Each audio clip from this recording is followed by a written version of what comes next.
اب ایک مسئلہ اس میں ہے کہ قربانی کس پر لازم اور واجب ہو جاتی ہے، یہ بھی سمجھنا ضروری ہے۔ زکوٰۃ اور قربانی کے درمیان میں فرق ہے۔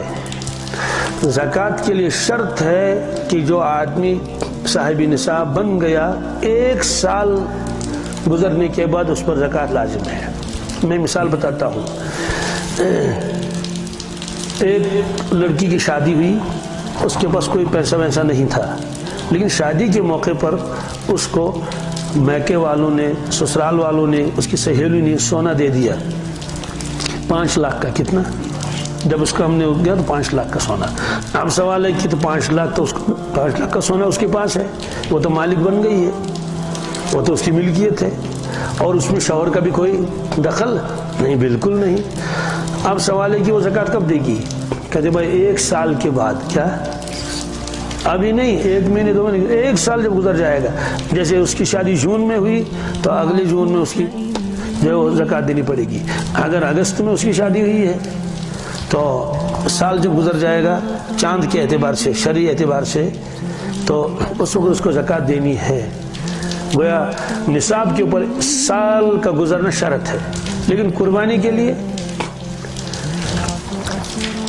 پہلی ذی الحجہ کو، دوسری ذی الحجہ کو ایک لڑکی کی شادی ہوئی، یا صرف نکاح ہوا اور اس کو سونا دے دیا گیا، مہر دے دیا گیا، تو اس پر قربانی لازم ہو جائے گی۔ اس پر قربانی، حالانکہ بھی سال تو کیا، ابھی تو مہینہ بھی نہیں گزرا۔ کہتے ہیں قربانی کے لیے نصاب کے اوپر سال گزرنا کوئی ضروری نہیں ہے، بس ان 3 دنوں میں اس کے پاس ہی مال ہو۔ ہاں اگر چوتھے دن کو آ جائے 13 ذی الحجہ کو، کیا تو قربانی کے دن تو ختم ہو چکے ہیں، اب اس پر قربانی لازم نہیں ہے۔ کیوں؟ اس سے پہلے یہ تو نصاب ہی نہیں تھا اس کے پاس۔ لیکن اگر اس کو 10 دن پہلے، 8 دن پہلے، 6 دن پہلے، بلکہ انہی دنوں میں پہلی عید کو اس کو کچھ گفٹ وغیرہ مل گیا سونے کا، تو اس پر قربانی لازم ہو جائے گی۔ ایک فرق تو یہ ہے۔ دوسرا فرق، جو ضرورت کی چیزیں ہیں جن کے بغیر چارہ نہیں، ان پر زکوٰۃ بھی لازم نہیں، ان کی وجہ سے قربانی بھی لازم نہیں۔ مثلا رہنے کا مکان، کیا مکان کے اوپر زکوٰۃ نہیں، چاہے 1 کروڑ کا مکان کیوں نہ ہو، یہ تو ضروریات اصلی میں اس کے داخل ہے۔ مکان نہیں ہوگا تو یہ رہے گا کہاں؟ گاڑی، یہ ضروریات اصلیہ میں ہے۔ اسکوٹر، بائسکل، یہ ضروریات اصلیہ میں سے ہے، ان پر زکوٰۃ لازم نہیں ہوتی ہے، ان کی وجہ سے قربانی بھی لازم نہیں ہوتی ہے۔ ضروریات اصلی، کچھ چیزیں ایسی ہیں جو کبھی استعمال ہی نہیں ہوتی ہیں، سال میں 1 مرتبہ بھی استعمال نہیں ہوتی ہیں، تو ان پر زکوٰۃ لازم نہیں، لیکن قربانی واجب ہو جاتی ہے۔ اس کی وجہ سے کیا ہو جاتی ہے؟ لازم۔ قربانی کیسے لازم ہو جاتی ہے؟ مثلا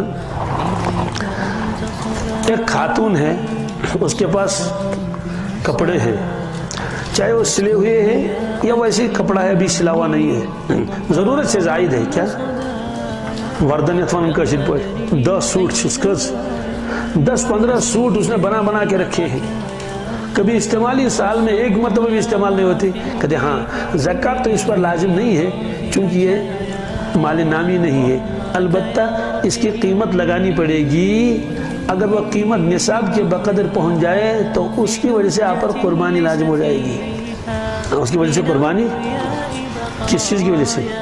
وہ کپڑے جو سال میں کبھی استعمال نہیں ہوتے ہیں، وہ کمبل جو سال میں کبھی استعمال نہیں ہوتے ہیں، اور وہ کھانے کے برتن جو سال میں آپ نے کبھی استعمال ہی نہیں کیے، بلکہ بہو جب تشریف لائی تھی تو ایک صندوق میں جو ہے وہ تانبے کے برتن لائی تھی، اور وہ ابھی انڈر لاک ہی ہے، اس کو لاک کھولا نہیں اس نے، کہ کوئی کھلوا بھی نہیں سکتا، وہ تو اس کی اپنی ملکیت ہے۔ تو ان تانبے کے برتنوں کی وجہ سے جو بالکل بند پڑے ہوئے ہیں اور استعمال ہی نہیں ہوتے ہیں، اس کی قیمت لگائی جائے گی، اس کی وجہ سے اس پر قربانی لازم ہو جائے گی۔ ایسے گھر میں پرانی دیگیں رکھی ہوئی ہیں، سال میں کبھی وہ استعمال ہی نہیں ہوتے ہیں، فرنیچر اوپر پڑا ہوا ہے، وہ استعمال ہی نہیں ہوتا ہے، پرانا فرنیچر تھا اوپر لگا دیا، یعنی وہ بھی قابل استعمال ہے، لیکن نیا فیشن آیا اس لیے نئے صوفہ سیٹ ہونے چاہیے، پرانے ادھر ڈال دیے۔ تو اگر اسٹاک آپ کے پاس ہے اور اس کی قیمت لگائی جائے گی آج کل کے اعتبار سے 24,500، کیا کتنے